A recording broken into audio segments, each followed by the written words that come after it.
Episode 228 new beginning.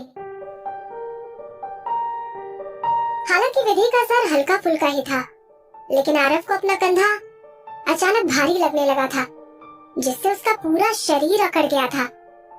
ये लड़की विधि से काफी मिलती जुलती थी। जब विधि थकी हुई होती थी, तब वो भी हमेशा आरव के कंधे पर इसी तरह से सर टिकाकर अपनी आंखें बंद करके एक कंफर्टेबल पोजीशन लेकर सोना पसंद करती थी।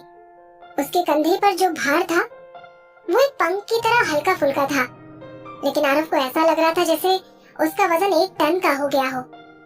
इस डर से कि कहीं वो उसे जगा न दे, आरव जरा सा भी हिलने डुलने की हिम्मत नहीं कर रहा था। अपने शरीर को हल्का सा झुकाकर आरव के कंधे पर सिर टिकाकर वो लड़की गहरी नींद में सो रही थी।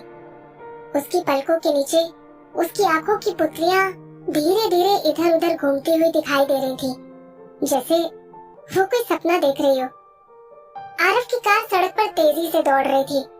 उसके चारों तरफ बर्फ के टुकड़े उड़ रहे थे और शहर की स्काईलाइन धुंधली होती जा रही थी। बॉस, हम घर आ गए हैं, आरव के ड्राइवर ने धीरे से कहा। कार एक बंगले के बाहर रुक चुकी थी। ये बंगला आरव के इन्वेस्टमेंट्स में से एक था।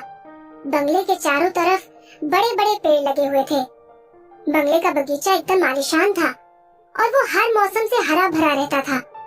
वो तरह तरह के फूलों और फलों से भरा रहता था। घर के मालिक का स्वागत करने के लिए बटलर और घर के नौकर पहले से तैयार थे। वो सभी दरवाजे के सामने लाइन लगाकर खड़े हो गए थे, लेकिन आरव ने अपने होठों पर एक उंगली लगाते हुए उन्हें एकदम चुप रहने का इशारा कर दिया था। खूबसूरत मासूम चेहरे वाली ये लड़की अभी भी आरव के कंधे पर टिकी हुई गहरी नींद में सो रही थी। शायद इस कार की गर्मी और कंफर्ट की वजह से, या फिर शायद उसने कोई अच्छा सपना देखा था, जिसकी वजह से उसका पीला पड़ा हुआ चेहरा धीरे धीरे हल्का सा गुलाबी होने लगा था। आरव का स्कार्फ अभी भी उसके गले में लिपटा हुआ था और विधि का चेहरा उसमें थोड़ा सा दब गया था। उसकी सांसों की हल्की सी आवाज किसी भालू के सोते हुए छोटे बच्चे की तरह लग रही थी। आरव खुद को मुस्कुराने से नहीं रोक पाया। विधि के गले के स्कार्फ को एक बार फिर से ठीक करके एडजस्ट कर दिया। यहाँ पर एक कंबल लेकर आओ, आरव ने अपने ड्राइवर से धीमी आवाज में कहा। ड्राइवर जल्दी से जाकर एक कंबल ले आया। आरव ने विधि को कंबल से ढक दिया। साथ ही साथ उसने बहुत ध्यान से कंबल के चारों कोनों को टक कर दिया, ताकि विधि के शरीर तक ठंडी हवा को पहुंचने से रोका जा सके। इसके बाद आरव ने ड्राइवर को कार का दरवाजा बंद करने का इशारा किया। आरव भी कार में ही बैठा रहा। उसे डर था कि अगर वो थोड़ा सा भी हिलेगा तो विदुषी जाग जाएगी, इसलिए उसने कार से नीचे उतरने की हिम्मत भी नहीं की। अगर विदुषी जाग गई तो डेफिनेटली उसके कंधे पर आराम करने के लिए कभी तैयार नहीं होगी।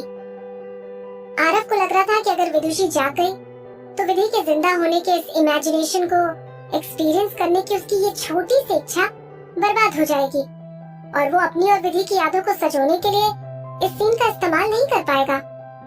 आरव सोच रहा था कि उसके कंधे में चाहे कितनी भी तकलीफ क्यों ना हो रही हो, वो इसी पोजीशन में बैठे रहना पसंद करेगा और विदुषी को हमेशा के लिए अपने कंधे पर आराम करने देगा। ये देखकर कि आरव कार से बाहर नहीं आ रहा है, उसके ड्राइवर ने बहुत इज्जत के साथ और संभालते हुए कार का दरवाजा बंद कर दिया। उसके बाद उसने बटलर को फुसफुसा कर कुछ कहा। फॉर्मल यूनिफॉर्म पहने हुए बटलर ने कार की तरफ देखा, फिर घर के नौकरों को बंगले में लौटने का इशारा कर दिया। बंगले के बाहर बर्फ के टुकड़ों से ढकी हुई वो काली बड़ी सी कार न्यू ईयर्स ईव पर एकदम अकेली रह गई थी। विधि गहरी नींद में थी। जब विधि सोकर उठी तो हॉरिजॉन से हल्की हल्की धूप निकल रही थी। विधि ने आश्चर्य से अपनी आंखें रगड़ी और रियलाइज किया कि वो एक जानी पहचानी कार में थी। अपने पास्ट में इस कार का इंटीरियर उसने खुद डिजाइन किया था। इसकी लेदर की सीटों में तितली और खरगोश के प्रिंट थे और ये शायद पूरी दुनिया में अपनी तरह की अकेली कार थी। विधि थोड़ा जाग रही थी और थोड़ी मदहोश सी थी। वो ऐसा महसूस कर रही थी जैसे कि वो अपने पास्ट में लौट आई हो। गुड मॉर्निंग वो बुदबुदाई। अचानक बोलते बोलते वो रुक गई। उसकी यादों में जो लंबा चौड़ा आदमी था वो चुपचाप उसे देखे जा रहा था। उसका लुक काफी जाना पहचाना लग रहा था। आरव के चेहरे पर ऐसा लुक तब होता था जब वो विधि को स्पॉइल कर रहा होता था, लेकिन अभी उसके एक्सप्रेशन में दुख, पुरानी यादों के साए और कुछ अजीब तरह के कॉम्प्लिकेटेड इमोशंस मिले हुए थे।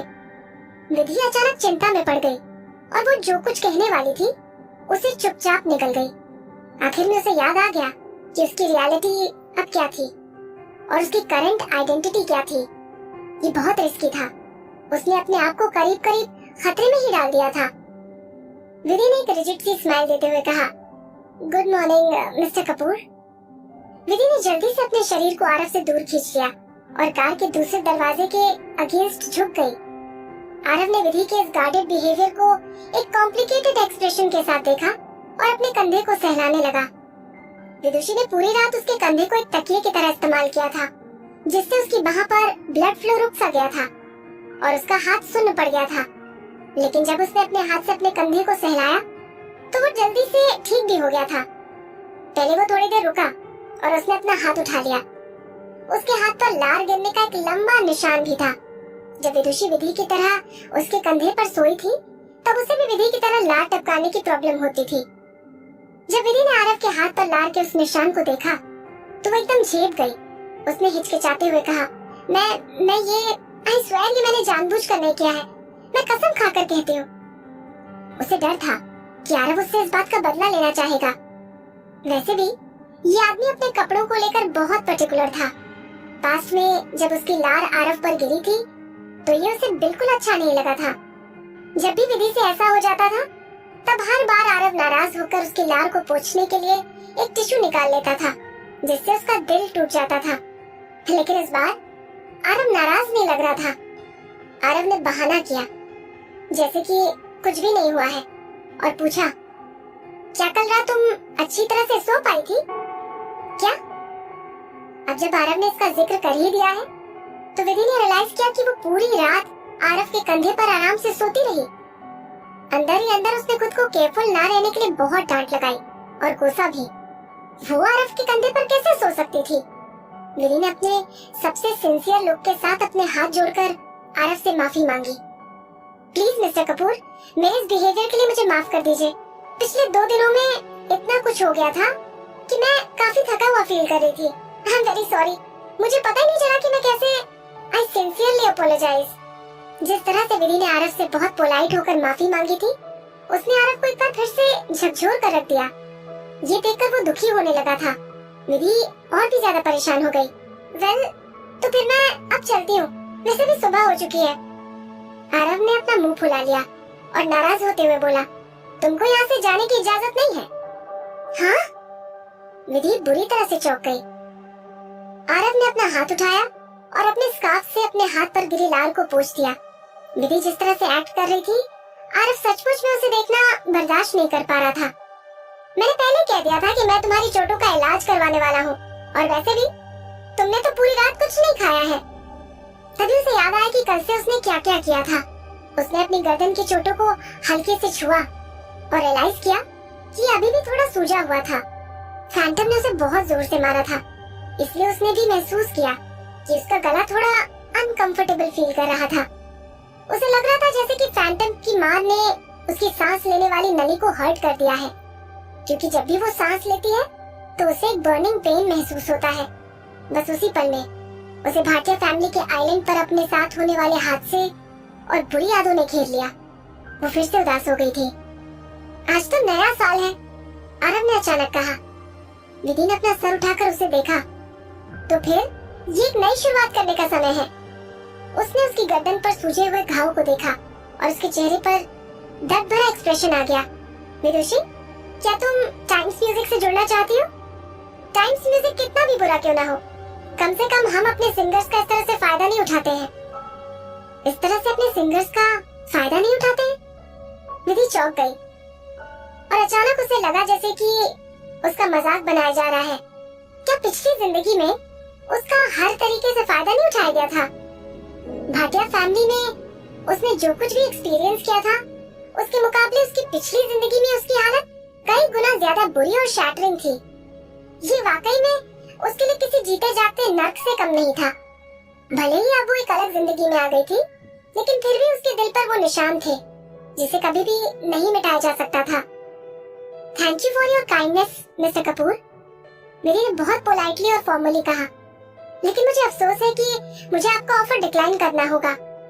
वो टाइम्स म्यूजिक में कभी भी नहीं लौटना चाहती थी, भले वो इस बड़ी सी दुनिया में बेघर रह जाए, लेकिन फिर भी वो उस भयानक बुरे सपनों की दुनिया में कभी नहीं लौटना चाहेगी। आरफ को विदुषी से उम्मीद थी कि वो उसे मना कर देगी, लेकिन आरफ के चेहरे का एक्सप्रेशन अभी भी डार्क ही था। उसने उसे कितनी बार रिजेक्ट किया था। उसे तो अब ये याद भी नहीं था कि विदुषी ने कितनी बार उसके ऑफर को रिजेक्ट कर दिया था। आरफ बहुत नाराज था। एक पल के लिए आरफ के दिल में विदुषी को किडनैप करने का आइडिया आ गया, ठीक उसी तरह जैसे उसने विदुषी को उस समय जहर दे दिया था। वो उसे गलत तरीकों से अपने साथ रहने के लिए मजबूर करना चाहता था और उसे अपनी गर्लफ्रेंड बनाना चाहता था, ठीक उसी तरह जैसे उसने विधि के साथ किया था, जिससे विदुषी काफी मिलती जुलती थी। हो सकता है कि वो उसके साथ सोने के लिए तैयार ना हो, लेकिन जब तक वो उसे चाहेगा तब तक वो उसे सरेंडर करने के लिए मजबूर करने को हर तरह के तरीकों का इस्तेमाल करता रहेगा। लेकिन उस लड़की के केयरफुल और अलर्ट बिहेवियर को देखकर वो उसे हर्ट करने के बारे में सोच भी नहीं सकता था। जब से विदुषी ने द बटरफ्लाई गाया था, तब से उसे लगने लगा था जैसे उस लड़की में कुछ अलग सी बात थी। वो विधि से काफी ज्यादा मिलती जुलती थी और वो उन सबसे बहुत ज्यादा अलग थी जिनसे वो पहले मिल चुका था। वो तो बस बिल्कुल विधि के जैसी ही थी। विदुषी विधि से इतनी मिलती जुलती थी कि वो उसे टॉर्चर करके बर्बाद करने के बारे में सोच भी नहीं सकता था। वो तो विदुषी के लिए वो सब कुछ करके कंपनसेट करना चाहता था, जो ना तो वो विधि के लिए कर पाया था और ना ही अब कर सकता है, क्योंकि अब बहुत देर हो चुकी थी। उसने अपने दिल में पैदा हुई झुंझलाहट को दबा दिया। तो फिर कम से कम वेवे डांस को छोड़ दो। उसने विदुषी को बहुत प्यार से देखा और पेशेंस के साथ समझाया, नए साल का मतलब होता है एक नई शुरुआत।